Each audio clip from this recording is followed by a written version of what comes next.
Today's Metro News television forecast is brought to you by Lou Wendell Marine Sales. We sell family fun. Meteorologist Daniel Kaiser here with your Metro News TV weather outlook. It has been a wet start to the month here across the state. As we look at Wheeling, we're sitting tied for the second wettest start to August on record with 5.55 inches of rain. Meanwhile, in Charleston, we're sitting at the wettest start, and that 10.31 would actually be the third wettest August on record, and we don't need that much more rain to get to that number one spot. We do watch a cold front move in, especially as we head into the day on Thursday, bringing the potential of rain and flash flooding again. More rain possible Friday and Saturday before quieter weather for the second half of your weekend. Maybe a few storms later today up towards Wheeling, but then we watch that cold front move on, and as we head through tonight into the day on Thursday, bringing a better chance of widespread showers and storms along with it before we see more rain Friday and Saturday. Could see some instances of flash flooding once again tonight and into the day on Thursday. And as we look at rainfall amounts, mainly up to around a half an inch or so, some higher amounts than that across portions of northern West Virginia the next couple of days. But then as we work into our 5 days, some areas could see over an inch of rain with that additional rain later this week. In your Fly CRW forecast, Fly CRW, it starts at home. Orlando in the 90s the next few days with storms. Atlanta could approach a record on Thursday. As we look at your panhandle to panhandle forecast, highs in the 70s and 80s today. Some late day showers possible for areas like Wheeling, but we could approach 90 in Martinsburg later here on your Wednesday. As we slide further south, highs on your Wednesday are going to be in the 80s across much of central and southern West Virginia, including a high of 85 in Charleston. Then we do watch those storm chances again tonight, especially into the day on Thursday for areas like Charleston and Morgantown, with more storm chances Friday and with a cold front on Saturday. You own a boat because you love spending time on the water. Choose the outboard that allows you to make the most of it. Honda Marine's legendary reliability, ease of maintenance, and powerful performance keep you going strong. And they're all backed by the peace of mind protection of the industry's best limited warranty. Visit your Honda Marine dealer today and find out why it's more than an engine. It's your time on the water.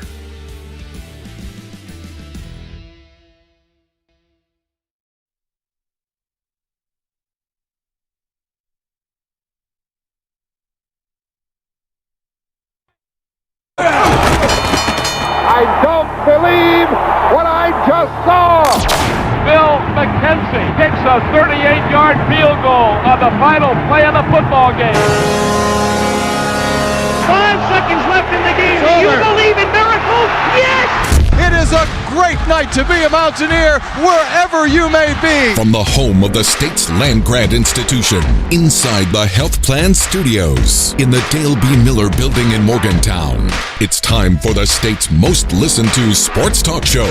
This is the CityNet Statewide Sportsline. CityNet, cybersecurity experts for the digital age. And now, across the state of West Virginia and beyond, Sportsline is on the air.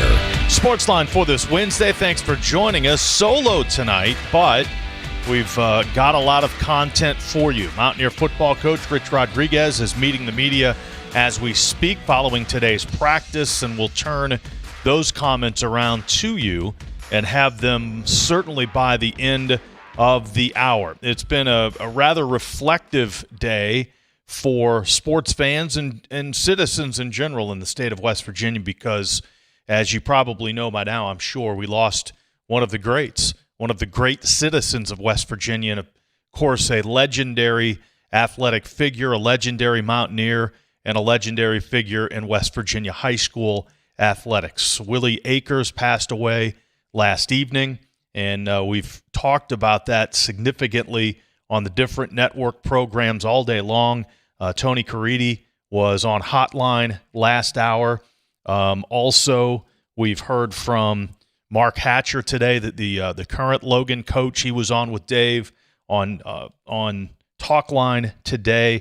Jeff Jenkins hosted Hour 3 of Midday and got a deep West Virginia perspective from historian John Antonick. Willie's son Chad was on with Amanda this afternoon. A very, very emotional conversation there. What we're going to do, we're going to spend some time with Speedy Bevins, who spent nearly 5 decades at WVOW Radio in Logan, and was right there courtside for many of those Logan running Wildcats basketball games. And in fact, Speedy was on the mic for 3 of Coach Akers' 4 state championships at Logan. And we say good evening to Speedy. How are you tonight? There we go. Now we got you. Good evening, Speedy. Hey, good evening. How are you, sir? I'm doing well. It's been a sad day. It's been a reflective day, and you knew the coach and his family very, very well. So what went through your mind? What were the first things you thought of when you thought of the legacy of Willie Akers? Just what he meant to Logan. Willie was a guy who just gave people in Logan so much pride.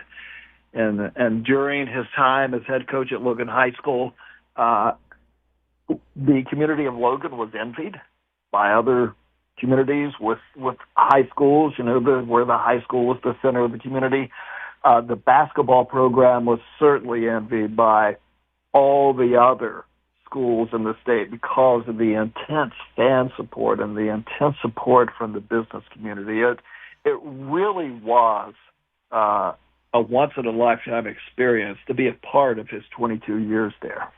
The amazing thing, and every person who's been on the air talking about Coach Akers and Willie today, was the fact that he was as personable of a human being as you will ever meet, and he had no ego, and he just that, Speedy, he was a regular guy and made friends with whomever he encountered. Kyle, when I was 17 years old and a senior at Logan High School, I started broadcasting the play-by-play for Logan High basketball, and that's still, to me, the greatest thrill I've had in my 40-plus years of radio. We would be on a bus trip, and I would start talking to him about, why do you always play a 2-3 zone? Why don't you do a man-to-man or a 1-3, And I don't know anything about basketball, but I'm pretending, and he just talks to me like I'm a contemporary. Like, okay, so this is why we play the 2-3 zone and, what it does. And he treated everybody just as a friend. He was just such a kind individual and who had a great sense of humor and was just so supportive of me and my tenure there at WVOW in Logan. Yeah, he was supportive of everything. He was a great Mountaineer supporter for his entire life, and I think the last time I saw him was 2 years ago, maybe 3, at the state basketball tournament.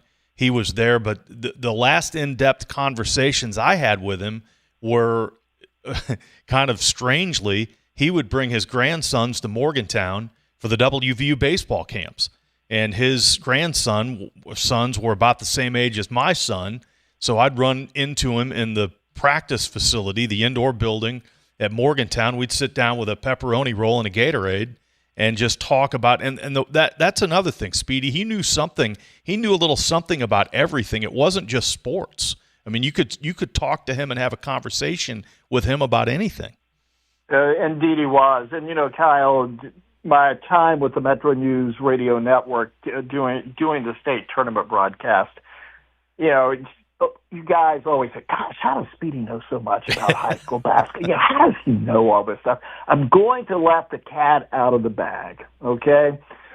We would go to Parkersburg on Sunday. We would get all of those team folders and everything, and be it Golly Bridge or be it Romney or whomever might be playing a game you and I were doing.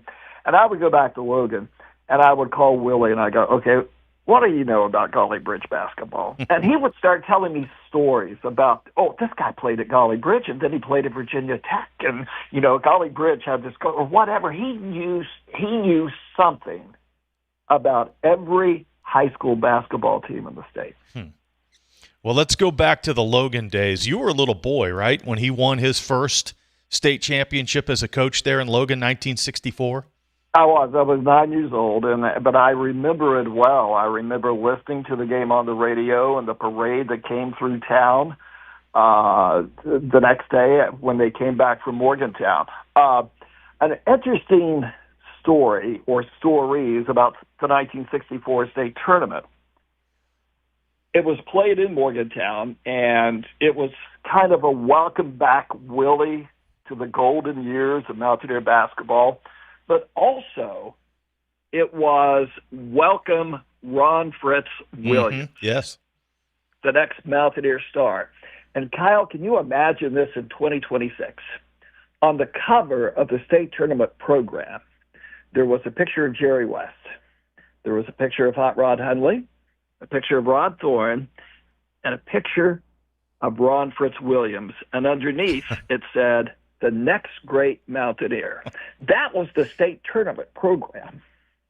No pressure. My goodness gracious. No pressure at all. So about 30 years ago, I just happened to meet Rod Williams. I said, hey, I'm from Logan, and he got this big sheepish grin. And suddenly it was like we were just old pals.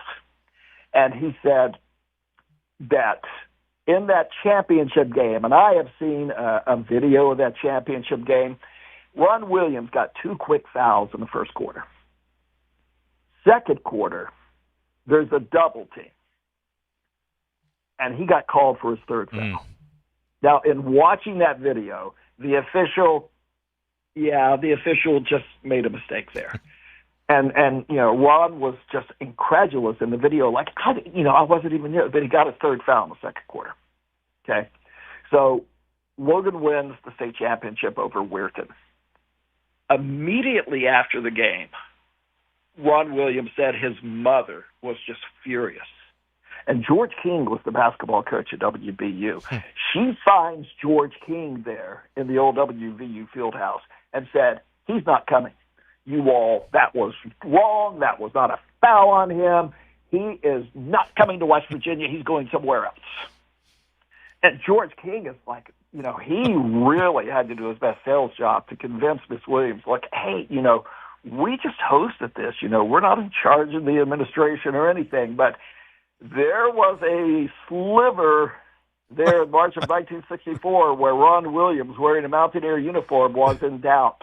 That's incredible because of a bad call in a state high school championship game. Yeah. That's a great story. Okay, so 64 was the first, and you were behind the mic for the back-to-back championship, 77, 78, right? And then one in the mid-'80s. Right. Yeah. All right, so take us through those championships. What stood out about those teams? Well, 1977, they weren't very good. We had a guy named Vic Herbert who was very good. And Vic had some family in Logan, and Vic was in Columbus, and he was playing a very slow-down, methodical style of ball. And he really did not like the style of play, and he had been to Logan a couple of summers and played with some of the guys and just said, I want to move here. So we had Vic Herbert, and as the season went on, everything just started coming together. Logan upset Huntington in the regional finals, and I will tell you a true story, and just tell me when we got to move on, because I could take the whole hour and talk about this. So the week of the regional against Huntington, Willie and Alan Hatcher, the assistant coach, devised this press to where the only way to break the press is for the Huntington guard to throw the ball down the middle of the floor, like 3/4 court. That's the only way to break the press. But there was a scoreboard that hovered over midcourt. They went and they lowered the scoreboard. So as the Huntington guard got ready to look and throw the ball, like, I don't know if we can do this or not. And so Logan upset Huntington High in the regional finals. They go to the state tournament. First game, they defeat Lewis County. Second game, they defeat a very good Tex Williams St. Albans team in the semifinals on Friday. And then here is the showdown. Logan and Clarksburg, Washington, Irving. It is Vic Herbert against Jeff Schneider. Schneider was a junior at the time. No three-point shot in the game. Three-point basket was 10 years away. Final score, 111-87. Records that still stand 50 years later. My goodness. Now, how many times did the Huntington point guard hit the scoreboard with a baseball pass? Did it ever happen? or did they just give up? They just capitulated? Yeah, he didn't. It intimidated him so much, that he tried to break the press the way that Logan had wanted him to break the press. And that Huntington was so good. They had Larry Watson and David Wade, who both played at Marshall. I mean, they were really good. And, of course, you mentioned Vic Herbert. He came back to Logan years later and won a state championship as a coach in the early 1990s. He did. He won the state championship in 1991. And again, that 77 team was not really that good until we got to the state tournament, and everything just kind of came together for Logan. So 78, the state tournament brackets at that time, they were not seeded like they are today. The SSAC would set the brackets 5 years in advance. So that way nobody could accuse you, oh gosh, look what you did. You put us up against Morgantown. There was no argument there. And so what they would do is they would just, put 8 numbers in a hat and draw out, 3 and 6. Okay, Region 3 plays Region 6. Okay, that's how they would do it. Well, it just so happened the first game of the 1978 state tournament was Logan versus Clarksburg, Washington Irving, a rematch of the championship game. And Jeff Schneider still played for Clarksburg, Washington Irving, and even though Vic had graduated, Logan had lost only one game in the regular season. And it was scheduled to be at 7 o'clock on Wednesday night. And the SSAC thought, Sam Williams was the executive director at the time, and they're thinking, what are we going to do with the demand for tickets in this crowd? I mean, it was just crushing. And that's at the old Civic Center. That's at about 8,000 people. So for the first and only time ever in the history of the state tournament, there was a single game session. Logan and Clarksburg, Washington Irving tipped off at 5 o'clock on Wednesday afternoon. It was a packed crowd. Logan won the game. 7 o'clock, game's over. Civic Center rushes everybody out. They kind of clean up the Civic Center, sweep a little bit. 8 o'clock, they open the gates, and here come the fans and the teams for the 9 o'clock game. And then on Saturday, Logan defeated Stonewall on Friday afternoon in the semis. Then on Saturday, it was Logan and East Bank for the AAA championship. Let's wind the clock back 20 years. 1955, Willie and Mullins win the state championship. 1956, Willie is clearly the best player in the state. Mullins is clearly the best team in the state. They get to the semifinals, and they run up against this unknown team from East Bank with a skinny kid who's supposed to be pretty good. Yeah. Okay? Skinny kid scores 42. Willie scores 36. East Bank wins. All right? So that's 1956. So now it's 1978. Saturday afternoon, Logan is getting ready to play East Bank in an hour or so for the state championship. Willie and Linda and the kids are in the hotel room. The phone rings. It's Jerry West. Jerry says, hey, remember what happened last time you played East Bank in the state tournament? And he just really starts ribbing Willie pretty hard. And then he just said, hey, no matter what, I'm for both of you tonight. I'm happy for my school. I'm happy for you. And just gave Willie a great call of encouragement, kidding him a little bit. And then Logan defeated East Bank in that 78 state tournament.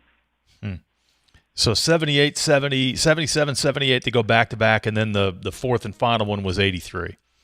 They lost in 79 in Morgantown to Princeton in the championship game. In 79 and 80, the state tournament moved from Charleston to Morgantown while the new Coliseum was being built. So in 79, we lost to Princeton in the championship game. Alan Williams, who played a little bit at Duke, was the center for Princeton. Jimmy Miller, who had that fine career at UVA and now is an analyst on the UVA radio network, he was a sophomore. He had a really good game as well. then in 82, in 80 and 81, Logan lost in the sectionals to Williamson. Logan had won 10 straight sectionals against Williamson. And then they lost in 80, lost in 81. That was a Mark Klein-led team. They were really good. And then in 82, they go back to the state tournament, lose in the semis to Stonewall. It's 1983. And people are thinking, and Willie is kind of hinting like, this could be it.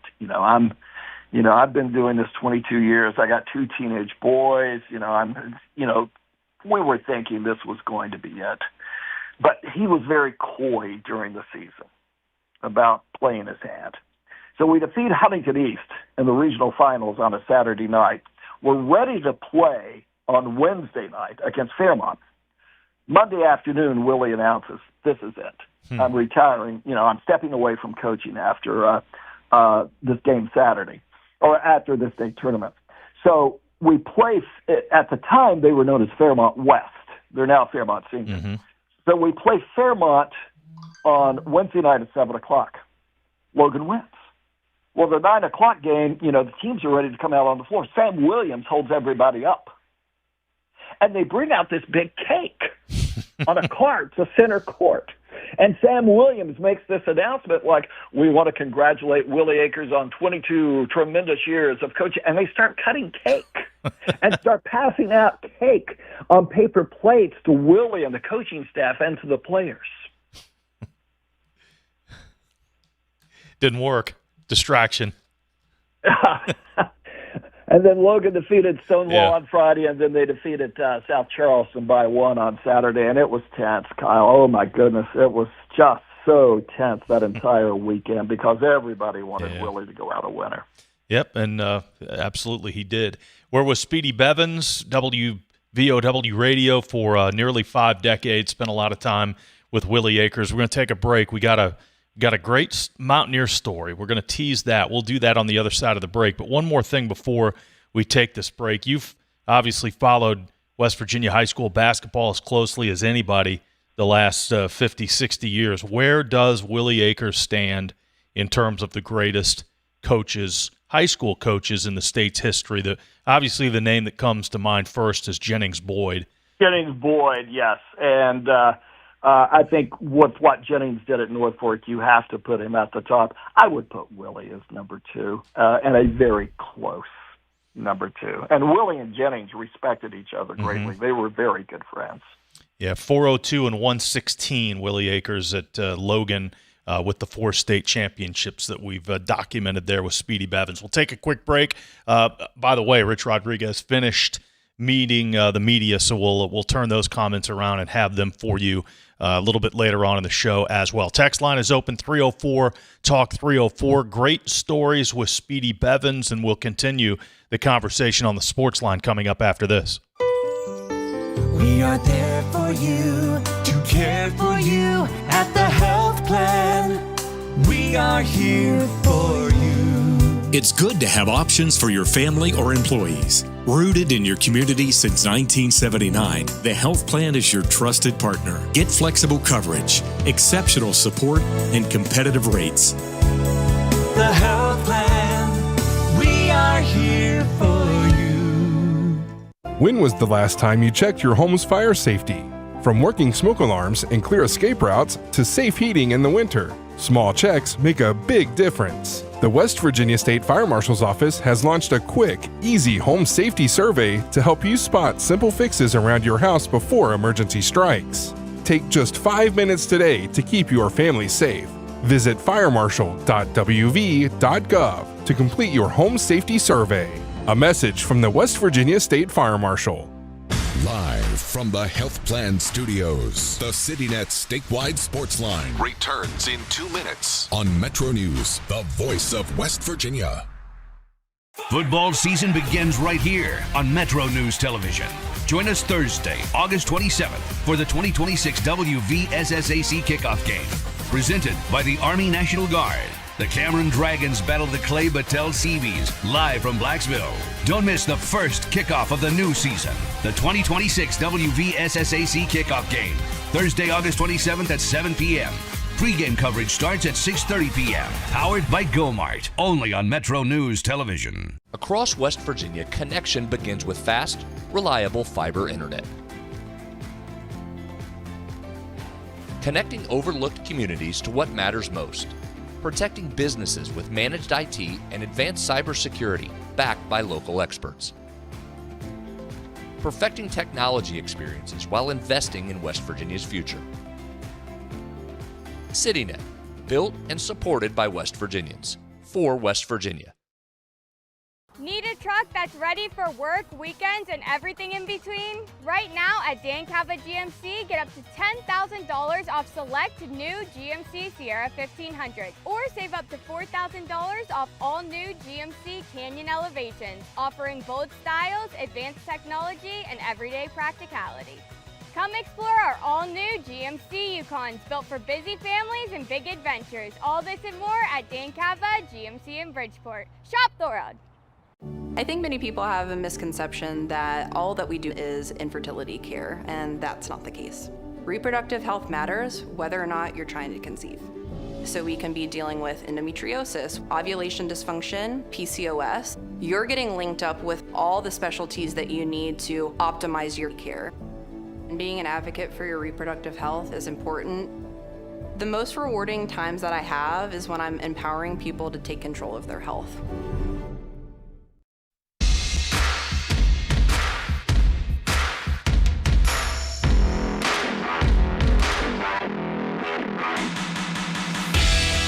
Sportsline for this Wednesday night. Mountaineers have completed practice. We'll hear post-practice comments from head coach Rich Rodriguez coming up in just a couple of minutes, but we're spending a few more minutes with Speedy Bevins and reminiscing on the celebrating the life and the career both as a player and a coach of Willie Akers. And Speedy, we talked about his time there as Logan head basketball coach, obviously one of the all-time great Mountaineers, a part of that 1958 team that ascended to number 1 and went to the national championship game. And he and his best friend, Jerry West, were co-captains of the 59 team as well.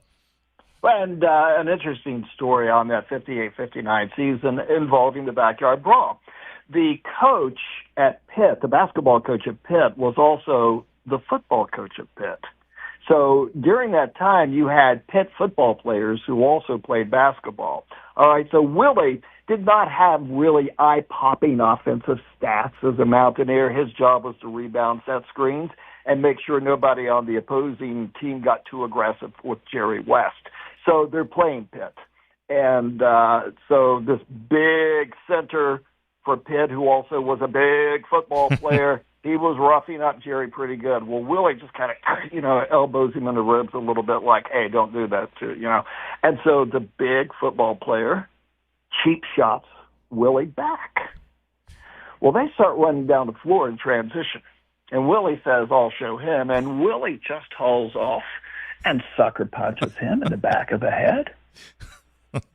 And the football player just stops and looks at Willie like, buddy, this is going to be your worst day ever, and starts charging Willie. Well, Shafts jumps up and calls timeout. And, and he goes and he grabs Willie, gets him off the floor, to keep him from, being really hurt. Okay, here's the question. Who was the basketball player for Pitt? Mike Ditka. It was Mike Ditka. Did you know this story? No, I didn't. I didn't know. I knew Mike Ditka was there, but it just goes to figure, right? That is a absolutely true story. Hey, Kyle, over-under here. Let's put the over-under as 5. How many players for Willie with 4 state championships, 4 runners-up, how many players went D1? Over-under 5? Yeah, what's the over-under is 5. I'm going over. I'm going over. 2. Oh, is that right? Jim Davidson off the 64 team, Marshall Hall of Fame, and Vic Herbert. Interesting, Those isn't it? The only players who went D1. Now, he had a stable full of players who got a free college education and played 4 years in the West Virginia Conference. That's very interesting, and that goes to the fact that you don't have to have the best players all the time to win. Right. Coaching matters. Coaching matters a lot. He had a program and he had a system. Absolutely. One last thing for you, Speedy. I know there was times that perhaps Willie was tempted to go north, right, and join the Mountaineers as an assistant. Right. There were two occasions where Willie really wanted to go back to Morgantown and be on the WVU coaching staff. The first one was in 1965 with Bucky Waters. And Bucky had come to Morgantown to replace George King, and, of course, Willie is coming off that state championship. It would have been a perfect fit. Willie wanted assurances from Bucky Waters that he was not using WVU as a stepping stone, that he was going to be there and stay there. And Bucky just didn't give the answers that Willie was looking for. So he turned that down. Now it's 1974. Logan had been in the state finals that year, losing to Charleston. Logan basketball was just the top program in the state. Jody Gardner was the coach of the Mountaineers. Jody and Willie were teammates under Fred Chess.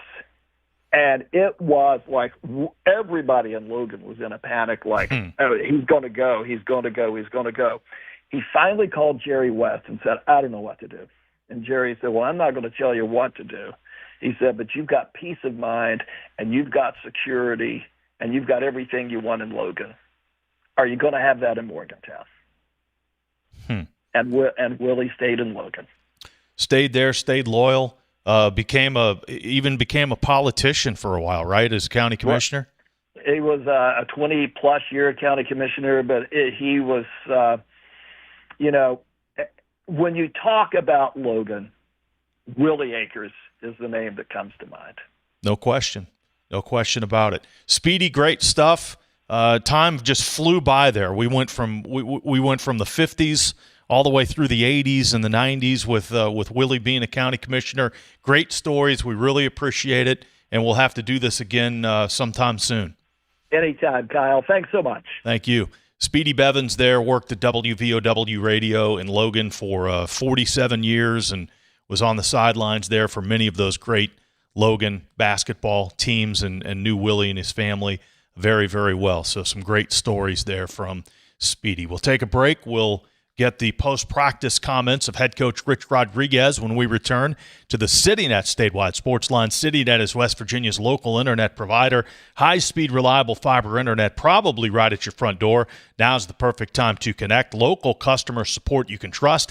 Fast, reliable fiber internet built for everyday life. When it's high-speed internet you need, CityNet.net connects, protects, and perfects. At WVU Medicine, innovation is redefining men's health.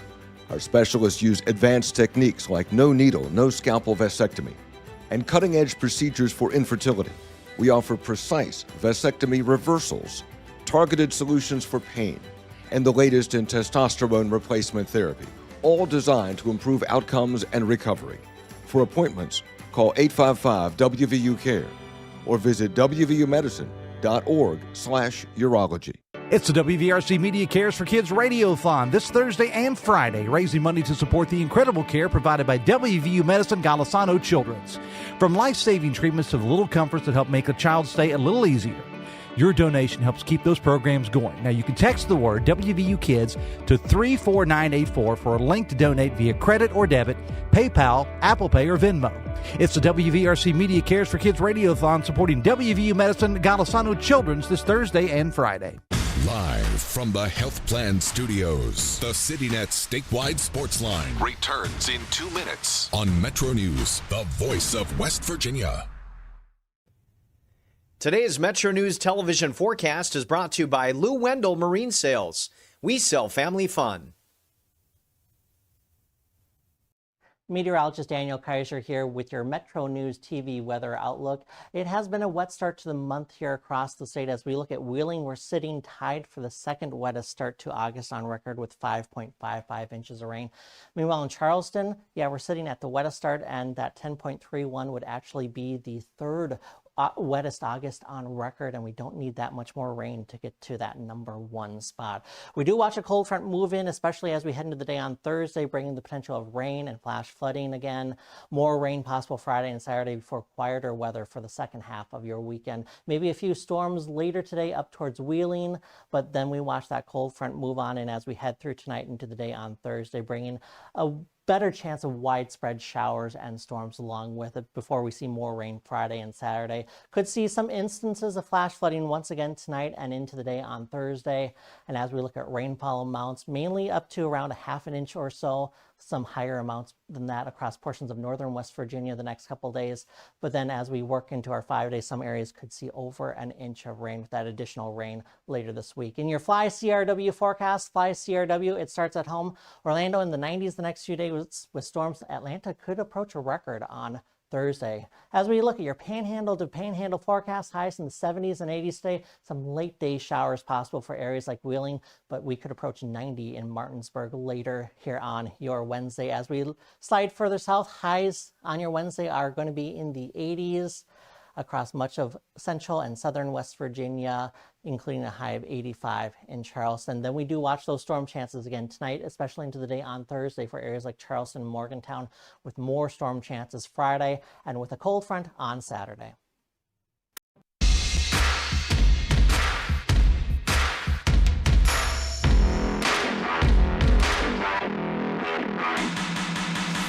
Sitting at Statewide Sportsline, we're in the Health Plan Studios on this Wednesday. Mountaineers moving their practice time. Of course, preseason camp over. Preseason camp practices in the morning.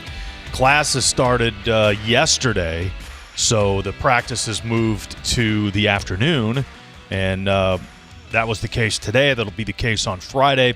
Mountaineer coach Rich Rodriguez today, post-practice, and as usual, Coach Hunter got the first question in. Last Friday, so you've had a scrimmage, you've had a few things since then. So give us a little overview of how the progress has gone. I think we're making steps. You know, I get a little frustrated when we have some soft tissue stuff, 7, 8 guys with hamstring strains or whatever it is. And, it's nothing anybody's done wrong. I guess it just kind of happens, And guys nowadays if you don't work them out, they're not like in the old days where, summer you worked out, you played ball every day. If you weren't working out in the weight room, you were playing basketball, you're active all the time. Our guys were here all summer, and then all of a sudden they go full speed in practice for a little bit, and it's a little bit straining on them. So that part's a little frustrating, but I like the work ethic. We've definitely gotten better every day, and we're going to start on first opponent stuff probably tomorrow for sure. Those injuries that could carry over into the season?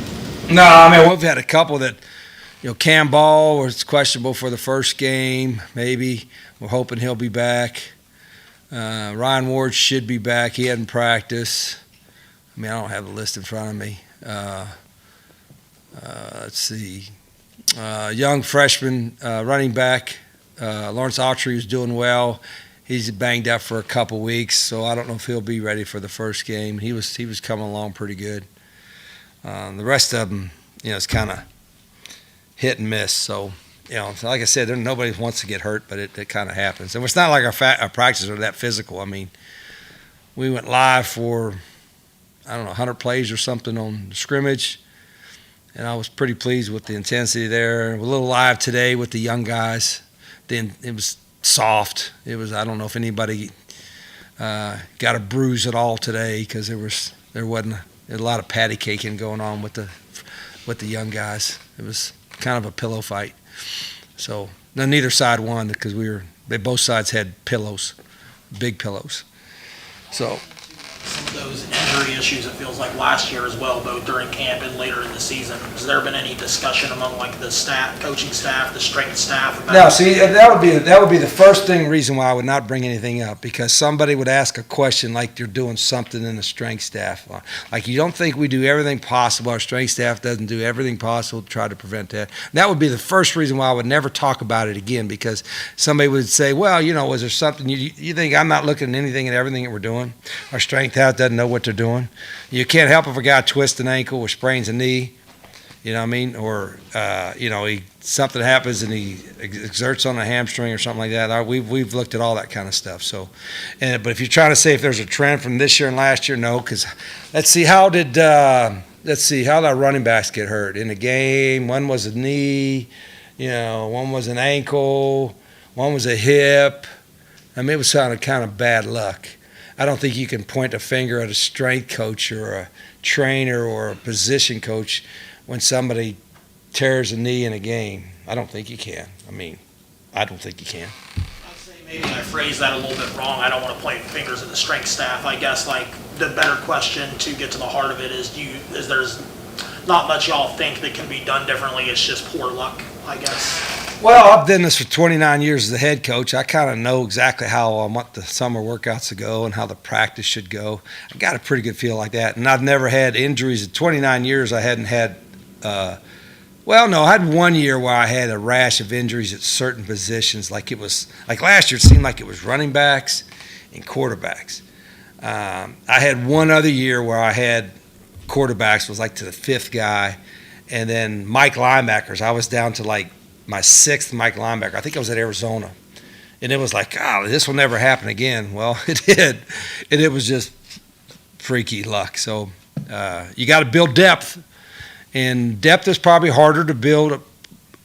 Kind of crazy sounds. It's harder to build now in the money era, quality depth than ever before, right? Because a lot of guys, want to go and start and get paid more and all that. But I do think we should have better depth this year. I feel better about our depth this year.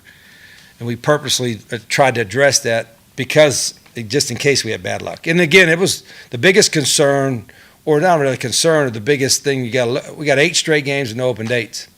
And this will be the last year that probably will happen because there's going to be, the new calendar, 14-week, and everybody have 2 open dates. So we've got to get more guys ready to play.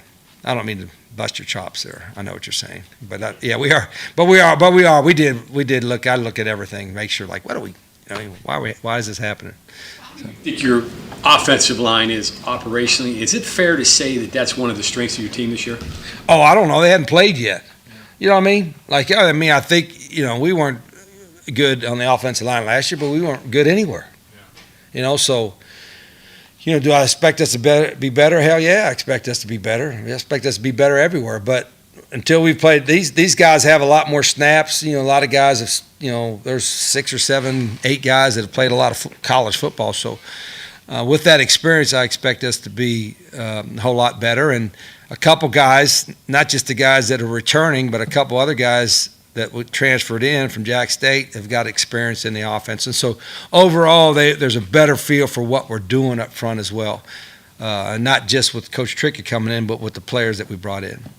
You talked about the wide receiver room a little bit. What was the development with Prince like? And also, did recruiting him out of the transfer portal come a little bit from Pat Kirkland to coach his brother? Yeah, that helped because Pat coached his brother. He was a great player for him at Charleston. And so we had a relationship with the family and tried to get him before, and when he went to USC.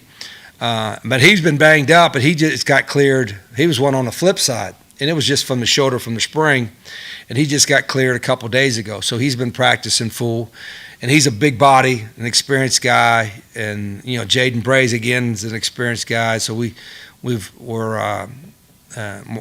developing that too. John Nider's guy, we get him out of transfer portal. He's going to play it. He's an experienced starter. Some of the young guys that we're pushing to get better, like Teron Francis, has had his best couple practices in the last couple practices. And, we kind of challenged him a little bit. So I'm seeing him, have a chance to help us. True freshman receivers close to being ready to play, or what are your thoughts on Malachi Thompson? Yeah, I think they're all going to be okay, but they're all right now from a strength standpoint, not quite there yet. But they're really hard workers. I'm trying to make sure I don't leave anyone out. The true freshman is Robert Landon Drum, probably of all the true freshmen, maybe had a best chance to do, but he got banged up a little bit. Now it's something knee thing that he'll be back hopefully in a couple weeks. So his progress was really good, but again he'll be down a couple weeks. It looks like Malachi. is another guy I think is going to have a great future. Just those young guys are swimming. Even though they were here, some of them all summer, it's different when you practice. A certain intensity, I think, is different for them. Rich, you've had a lot of different quarterbacks and a lot of guys that have done it different ways. What makes a quarterback successful in your scheme? Well, like any good quarterback, I mean, they just execute the offense, and then whatever skill sets they're best at, the coaches and the player uses to their advantage. Whether they run, throw, great accuracy, whatever the case may be. The biggest thing is the execution of it. You know, the throwing to the right guy, reading the right coverage, making the right read in the run game. You know, controlling the whole. You know, I don't like to use game manager. I understand that term, but it's not. You don't want somebody to manage a game. You want somebody that runs the plays that you want them to run well enough that you can call them so they can run it. So, I mean, we got a whole big menu of plays. You know, whatever plays they run the best, they got to be able to run that the best. I mean, it's pretty simple. Rich, how do you decide that you're ready for first opponent stuff? Is like a comfort level to you? Ready for what? For like you said, you're doing first opponent work tomorrow. Yeah, a little bit. But how do you decide, like, okay, we're ready to take the next step, we're ready to prepare for the first opponent? Well, it's not like it's earth-shattering stuff. It's going to be the same stuff we've been working on for a couple weeks and even during the summer. So, you know, with just in mind, like, okay, they like to play this front or this coverage a lot, or on our defense is looking there. These are the formations that they're likely to see, and so, yeah, all the stuff that we've done some work on it that handles a little bit of everything, but kind of laser and starting to focus a little bit more on, you know, some of the schemes that they do on all three phases will be something we'll start looking at a little bit more. Typically, it's 2 weeks out when we start having scout teams and it's full on 40 minutes of teamwork against what they do and all that stuff. You know, this will be 15 minutes of, hey, a little bit of coastal look, and go from there. Your analysts, how tricky is their offseason work now in the summer, trying to look ahead and get to know dozens of new players and analysts? Yeah, that's what they do your scouting, right? But I mean, you can go watch a player and try to watch his strengths and all that. The base job for analysts is study what you think that the other team will run, and sometimes you don't know, particularly the first couple games, exactly who the player is going to be. So you know, it helps to know a little bit, but I think that's overrated.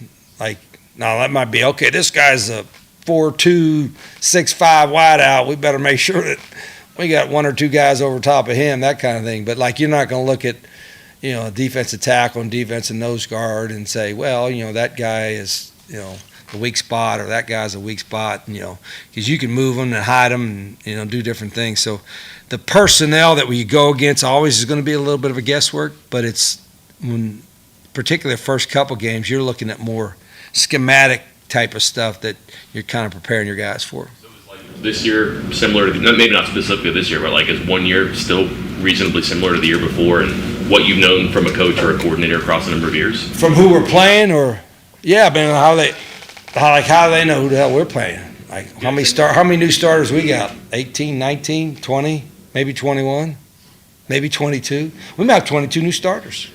We really will. We might have 22. No, excuse me. Let's count a punter and a kicker. We might have 24 for 24. I kid you not. It's not to say high possibility. It's a possibility. We might have less than that. Speaking of that, Rich, how many 2 weeks before the first game? How many jobs are still being fought for? And would you rather have guys have them set by 2 weeks or fight right down to the last game day? Yeah, I think if the quality is there and there's a really good fight, you're comfortable. But if a guy is a solid guy starting because the guy behind him is not ready at all, then that makes me a little nervous. You know, I mean, I don't mind if that guy he's solid to starter, but the guy behind him is a really good player too. So that's kind of what we're kind of hoping for. And I don't our guys, though, we still are rolling ones and twos, and none of these guys have played a game. But, you know, you get an idea now, and we'll get an idea at the end of this week, certainly after Saturday's scrimmage. Okay, these are the guys that we think we're ready to win with. And we have 22, 11 on both sides, we're going to be in trouble.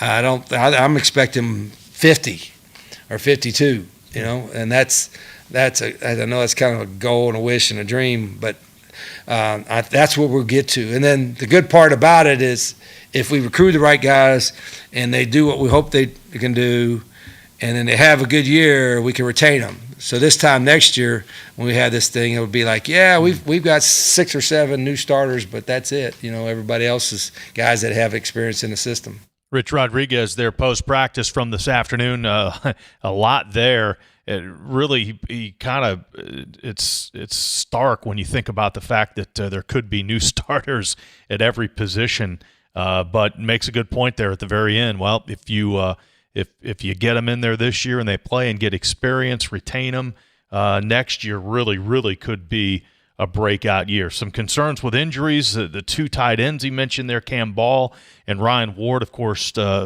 number 1 and number 2 on the depth chart, and the freshman receiver Landon Drum out for a few weeks as well. But a lot of content there, and the Mountaineers continue on with preseason practice. We'll take our final break. Check the text line when we return. It is the CityNet statewide sports line. We're inside the Health Plan Studios since 1979. The Health Plan has called West Virginia home. From humble beginnings, they've grown alongside West Virginia, becoming a part of its fabric. For over 4 decades, they've been here through thick and thin, supporting local families and businesses, proudly serving West Virginia for over 40 years. The Health Plan. We are there for you, to care for you at the Health Plan. We are here for you. It's good to have options for your family or employees. Rooted in your community since 1979, the Health Plan is your trusted partner. Get flexible coverage, exceptional support, and competitive rates. The Health Plan. We are here for you. Live from the Health Plan Studios, the CityNet statewide sports line returns in 2 minutes on Metro News, the voice of West Virginia. You own a boat because you love spending time on the water. Choose the outboard that allows you to make the most of it. Honda Marine's legendary reliability, ease of maintenance, and powerful performance keep you going strong.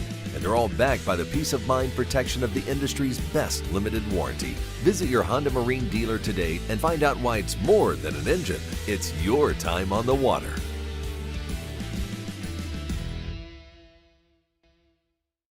I think many people have a misconception that all that we do is infertility care, and that's not the case.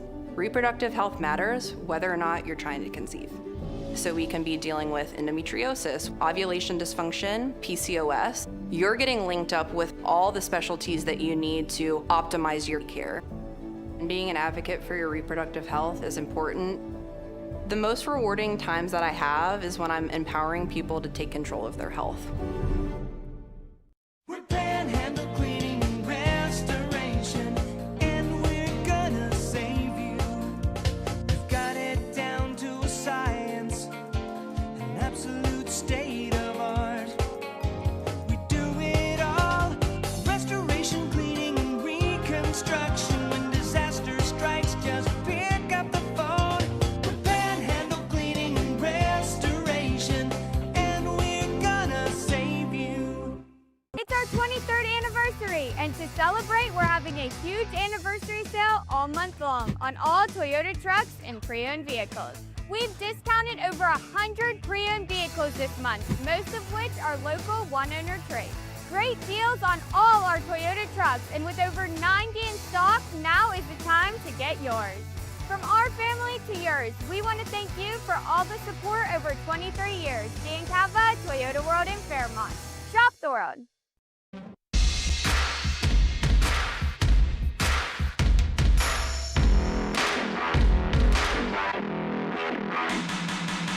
Final few minutes on the sports line for this Wednesday. Thanks for being with us. And texts coming into the show. Number of texts complimenting Speedy and his storytelling. Some great stories from Speedy Bevins about Willie Akers, both with the Mountaineers and his coaching tenure with the Logan Wildcat.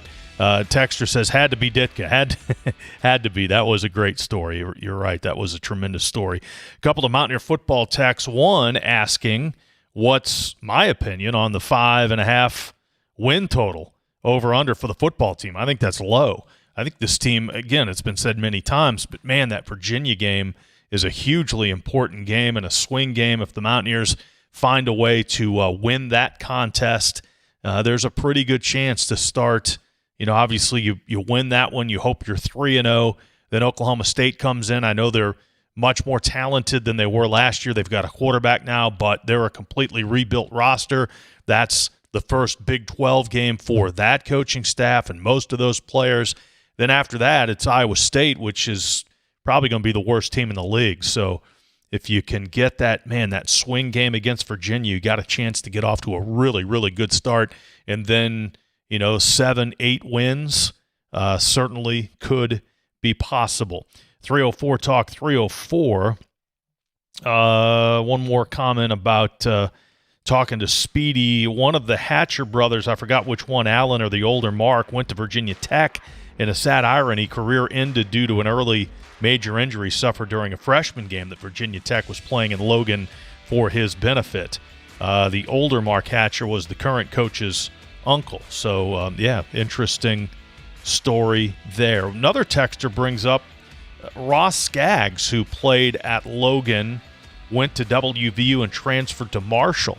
So maybe another Division I player there that Willie coached at Logan. Well, good stories tonight.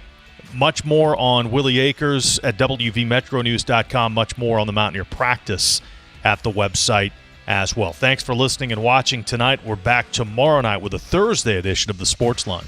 From the Health Plan Studios, the CityNet statewide Sportsline is an exclusive production of the Metro News Radio Network. All rights reserved.